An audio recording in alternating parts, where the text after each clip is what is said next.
മനസ്സിലാക്കുക എന്നത് അറിവിനേക്കാൾ ആഴമേറിയ ഒരു കാര്യമാണ്. നമ്മളെ അറിയുന്നവർ ഒരുപാട് പേരുണ്ടാകും.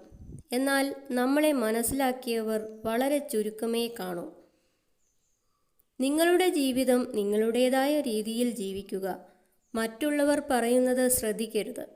കാരണം മറ്റുള്ളവർക്ക് നല്ലത് ചിന്തിക്കുന്ന ആളുകൾ ഈ ലോകത്ത് വളരെ കുറവാണ്. ഒരാൾ സത്യത്തോട് എത്ര കണ്ട് ചേർന്ന് നിൽക്കുന്നുവോ അത്ര കണ്ട് അയാളുടെ ജീവിതം ദുരിതപൂർണമായിരിക്കും. അയാളെ സമൂഹം ശാരീരികമായും മാനസികമായും മുറിവേൽപ്പിക്കും. പക്ഷേ ആർക്കും ഒന്നിനും അയാളെ ആത്യന്തികമായി തോൽപ്പിക്കാൻ കഴിയില്ല. ഇത് ഒരു പ്രപഞ്ച സത്യമാണ്. ബന്ധങ്ങൾ എന്ന മുത്തുമാല ഒരിക്കൽ പൊട്ടിയാൽ പിന്നെ വാരിക്കൂട്ടി എത്ര കോർത്താലും പഴയതുപോലെ ആവില്ല. കാരണം അതിലെ വിശ്വാസം എന്ന മുത്ത് എവിടെയോ നഷ്ടമായി.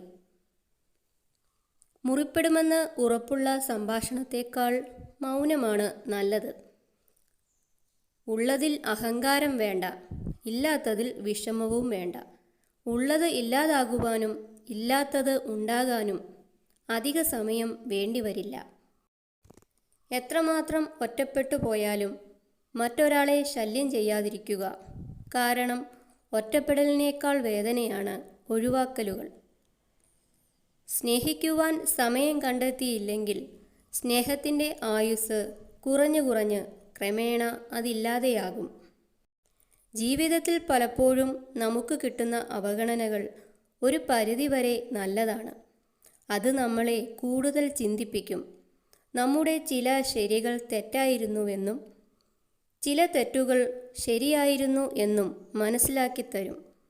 പിന്നീട് ആ തെറ്റും ശരിയും ഉൾക്കൊണ്ട് ജീവിതത്തിലേക്ക് മടങ്ങാൻ ആ അവഗണനകൾ ഒരു പാഠമാകും.